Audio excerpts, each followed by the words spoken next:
A well-regulated militia being necessary to the security of a free state. The right of the people to keep and bear arms shall not be infringed. Welcome to another edition of Bearing Arms, Cam and Company. My name is Cam Edwards, and I'm so glad that you are with us on the program today.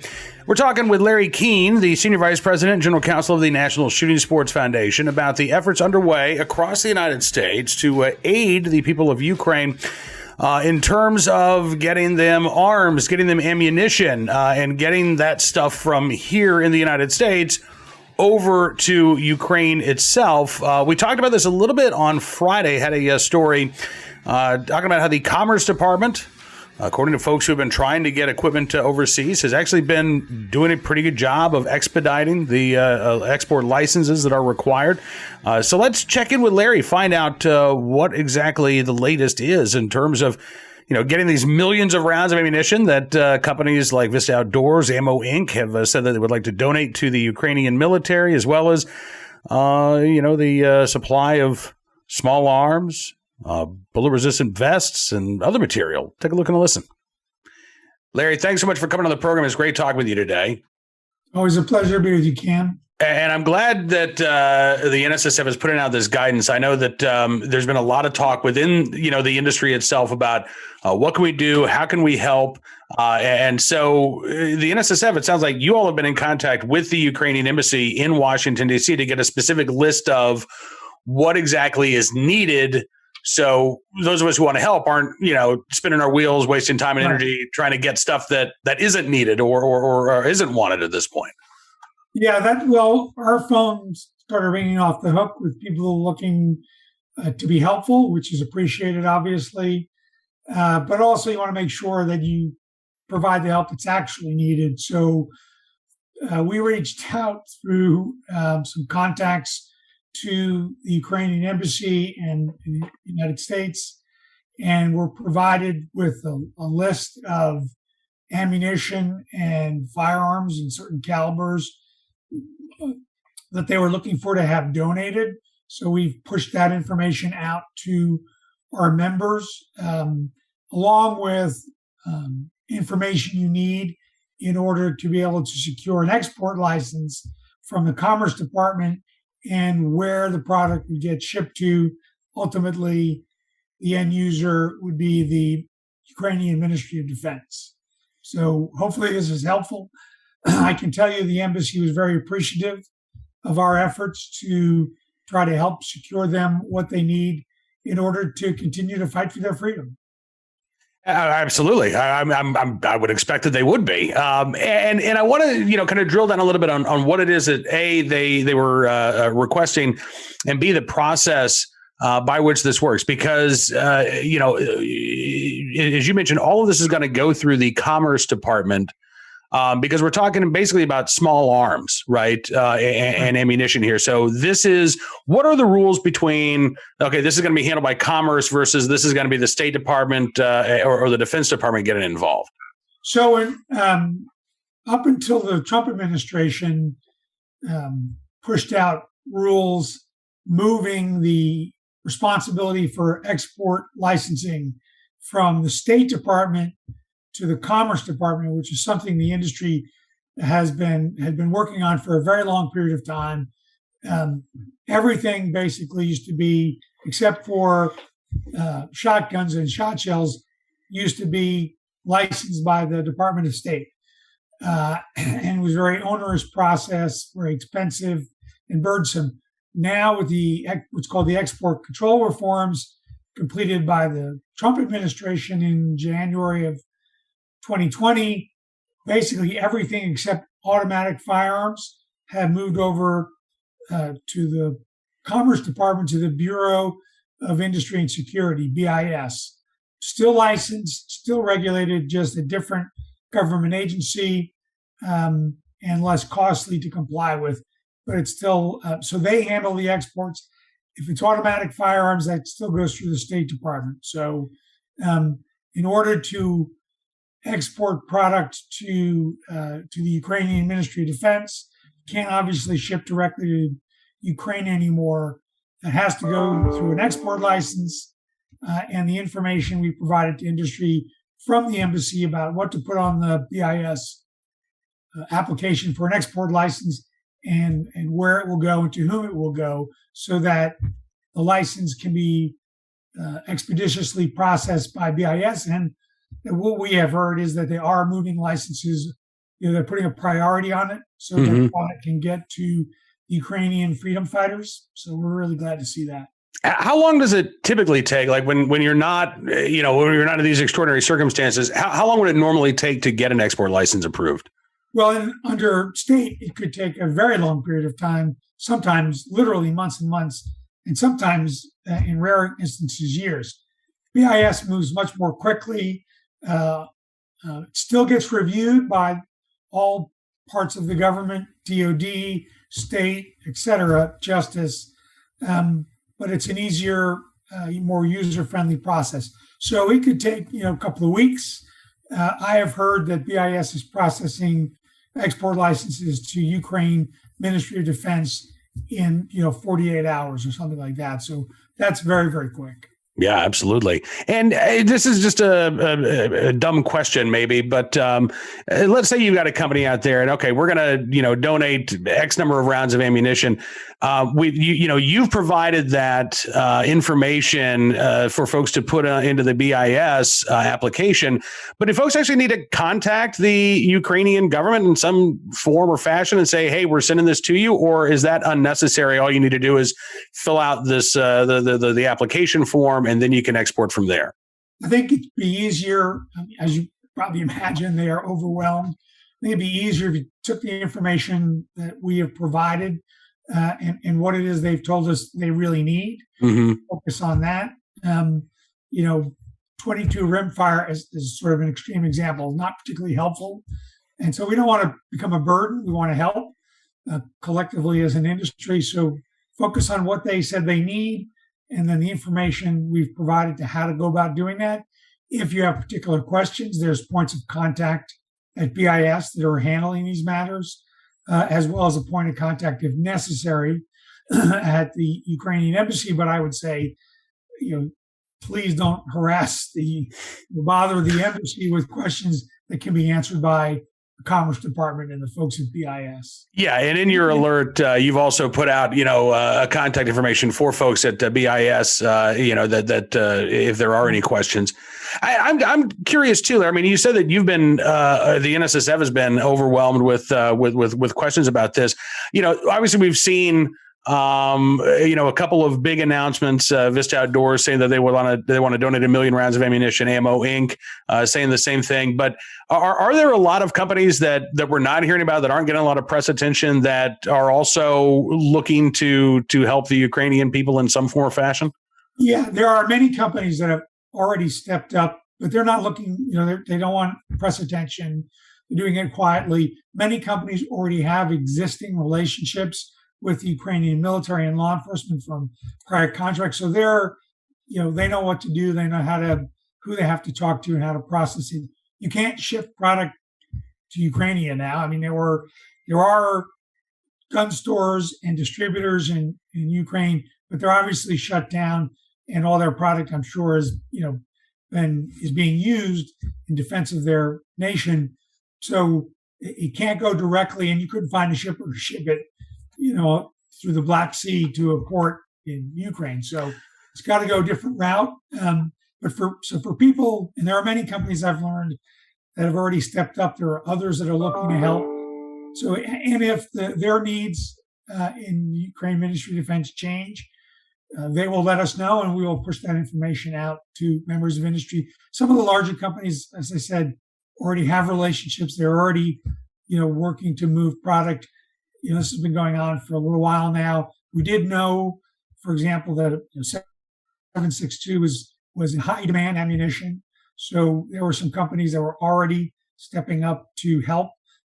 Some just don't want any press attention for it, and others that have put out press releases, which is fine. But I think the key thing is to help them in the way they need to be helped. Of course, if you don't have the product that they're looking for, I would encourage companies to make donations to, for example, the American Red Cross is set up, to collect money for Ukrainian relief, or I think Jim Shepard in his column today said that the National Bank of Ukraine was accepting donations as well. So there are a lot of ways to help.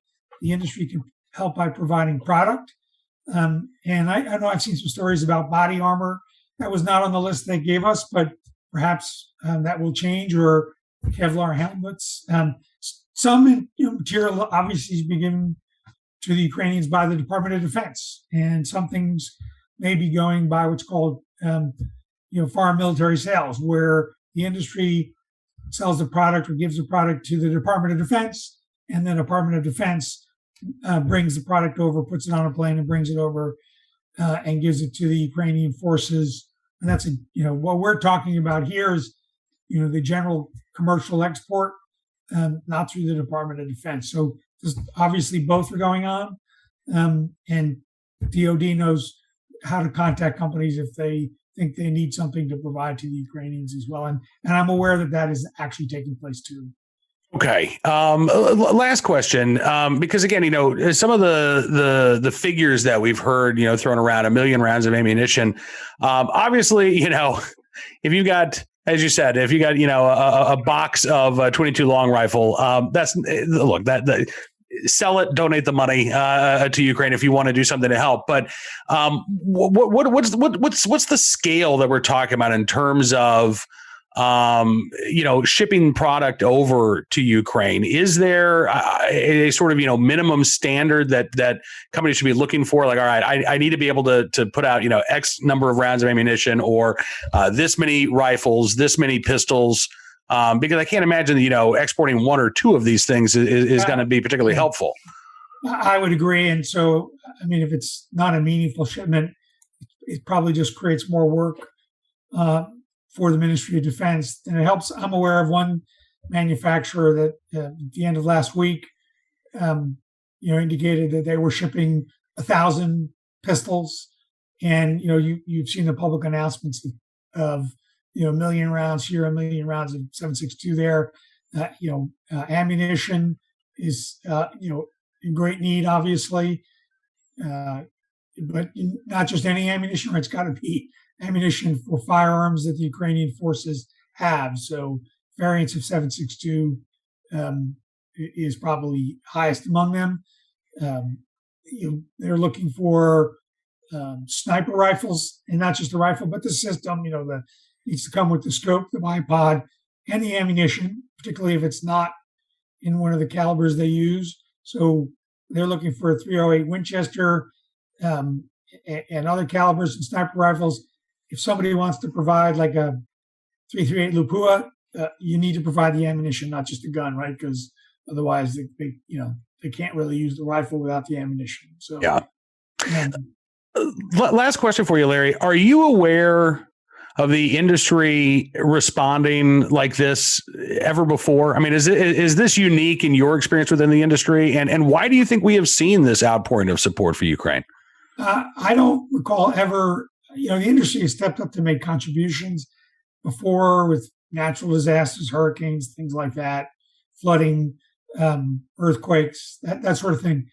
But I don't recall the industry ever stepping up in this way. But, we really haven't had a war where, a country invades another country the size of Ukraine.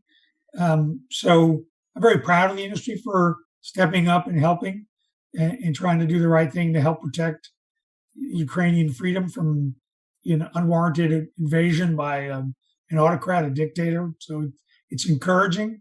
And as you and I have talked in the recent past, I think what is occurring here in Ukraine just demonstrates why it is we have a Second Amendment in the United States. And it's moments like this that really crystallize that. And I hope it, for a lot of people in this country, it's a wake up moment where they have the bulb go off in their head and say, "Oh, now I get it." So, when you see the Ukrainian government providing weapons to their citizens to fight for their freedom, that's the militia, right? That's the people standing up to protect themselves from a tyrannical invader. So it's really encouraging to see that men, women, stepping up to fight for their freedom. Absolutely. That's why we Yeah. have the Second Amendment here.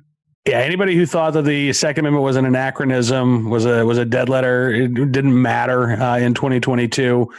Yeah, just turn on the TV, go online, watch what's going on. Watch these people who, 2 weeks ago were teachers, were accountants, were rock stars, were musicians. We have a story we're going to be talking about in just a couple of minutes about a member of the Chicago Police Department who retired, quit his job, and is now fighting in Ukraine because, he clearly sees what's going on as well. Larry, again, I cannot thank you enough for joining us on the program. I know this is not going to be the last time we're talking about it, but I'm glad that y'all are getting this information out there so the industry has some guidance on where to go, what to do, what is needed there on the ground. And I thank you and the other folks within the industry who are helping to keep Ukraine a free and sovereign nation. Well, you're welcome, Cam, and thanks for the opportunity to get the word out. And, it's a terrible situation, but we need to support people who are fighting for their freedom. Absolutely. Larry Keane, Senior Vice President, General Counsel of the National Shooting Sports Foundation, here with us on Bearing Arms Cam and Company.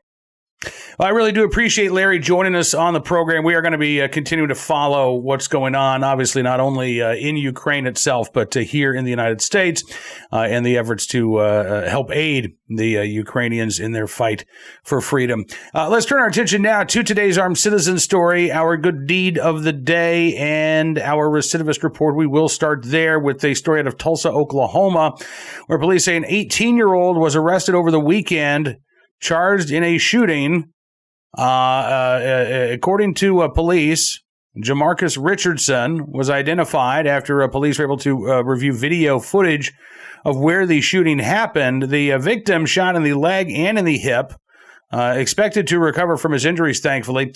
When Richardson was arrested, he apparently told officers that he is currently on probation for a juvenile gun charge. And admitted to using 2 firearms to shoot the victim on Friday night. We've talked before about the trouble with the juvenile justice system, the number of individuals who, again, go on to commit other crimes. The rehabilitative nature of the juvenile justice system does not appear to be working all that great around the country. There's a lot of talk about what to do in terms of increasing these sentences. Do we start charging people as adults when they are, 16, 17 years old? I don't know when Jamarcus Richardson was placed on probation, how old he was, but at 18 years of age now, the bad news for him is that this next criminal charge is not going to go through the juvenile justice system. He will be treated as an adult, and something tells me he will not be getting away with mere probation if he is convicted of these charges.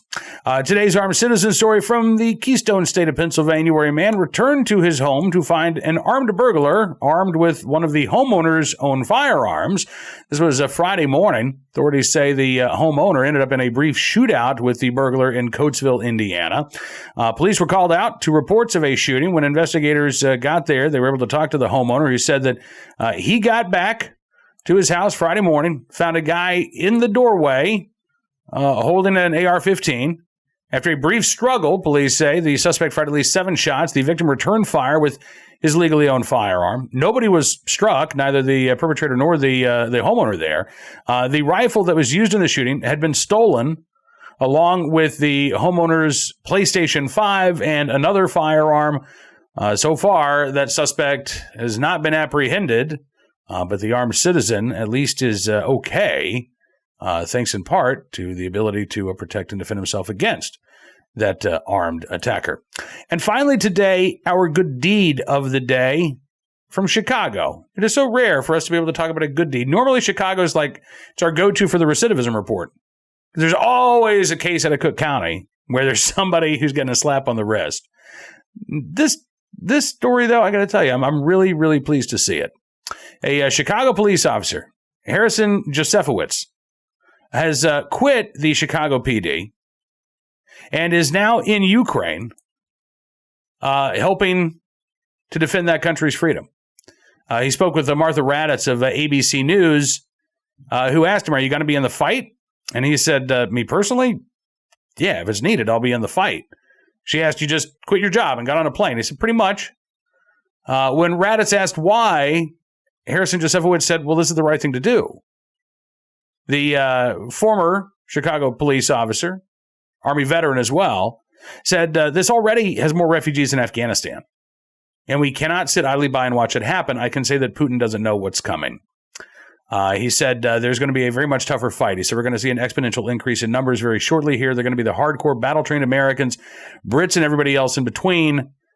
It is unclear whether or not that interview with Harrison Josefowicz was conducted before the Russian military struck that base where some of these Western fighters who have volunteered have gathered for training.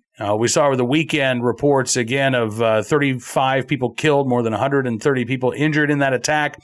And it is believed that some volunteers from Western nations like the United States were on the grounds of that base at the time of the attack. We don't know of any Americans who were killed, but when individuals like Harrison Josefowicz and other Americans volunteer to go overseas, some of them, may be volunteering to serve in a non-combat role. But I think all of them understand that they are signing up to do a very, very dangerous job. And Harrison Josefowicz and all of the other folks there on the ground in Ukraine, my thoughts and prayers are with you guys. And hopefully you're able to return home very safely very soon. All right, that is going to do it for this edition of Bearing Arms Cam & Company. I want to thank you for being a part of the program as always. We will be back tomorrow. I do apologize. We didn't have a show last Thursday because I completely lost my voice, but it's mostly back to normal now, and I'm glad to be back behind the microphone. We will see you again tomorrow. Don't forget to check out BearingArms.com. In the meantime, and if you do like what you see, you can always become a VIP subscriber. Just go to BearingArms.com/subscribe. Use the promo code GUNRIGHTS to get a significant savings on your VIP membership. It's our way of saying thank you for your support. We're going to give you exclusive news stories, analysis, content you won't find anywhere else because your support really does make a difference. All right. Until we talk again, be well. Be safe, and be free.